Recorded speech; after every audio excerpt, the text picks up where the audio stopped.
Assalamu alaikum children. Hope you people are ready with your assignments and you are clear with your previous chapter. So shall we proceed further? The first one, writ. So it comes under the right to constitutional remedies. A writ is an order or a command issued by a court in writing. So it is the prohibition for performing certain acts or making a permission to do the certain acts by the Supreme Court. So you have 5 kinds of writs. Supreme Court has been called as the guardian of the Constitution and it has been mentioned in the article number 32 by Dr. Ambedkar in the Constitution. In case of emergency, the President has the power to suspend the fundamental rights. But this cannot be done under the article number 20 and 21. So have a look what is there in 20 and 21. And for this suspension, the President needs the approval of Parliament as well. Directive principles of state policy.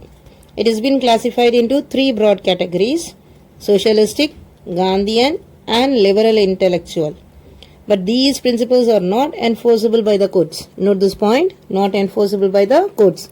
It is just the fundamental for the governance of the country. In the previous class, we read fundamental rights, wherein we enjoy all those rights. And now, as a citizen of India, we have certain responsibilities towards our country.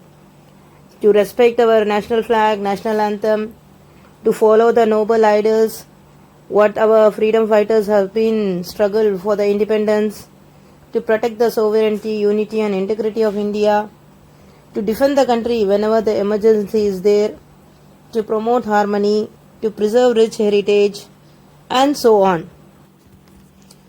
Relationship between the center and the state. So we have legislative, administrative and financial relations.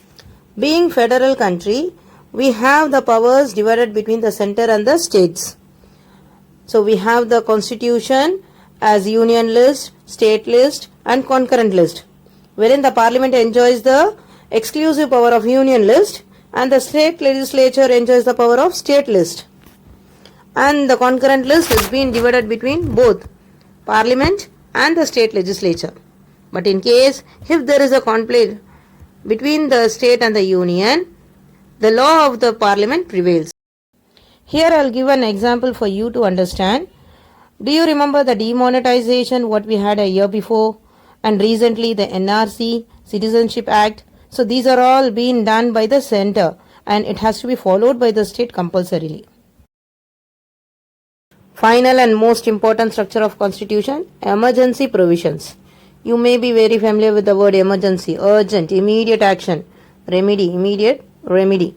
So here the President has the exclusive power to act in the time of emergency. Under emergency you have 3 types, national, state and financial. You can see the article number as well, make a note. First one, national emergency. When it happens during the time of war or external aggression or armed rebellion. So the President has the power to act immediately during these 3 reasons. This has happened in the year 1962, 1971 and 1975, 3 times. Second one, state emergency. So this occurs when there is no majority party in the election, when there is a conflict in the coalition party, if there is a conflict in the state government and loses the majority. So at this time, after an announcement, the state legislature is being suspended and directly the President rules the state. So this has happened for the first time in Punjab in 1951. Third in the list, financial emergency.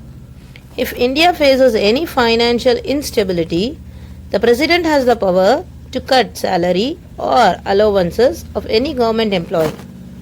But this type of emergency has not been declared in India so far. Your chapter got ended. Hope you people are clearly understood. So wait for the further instruction and complete your assignments. Assalamu alaikum. Jazakallah khair.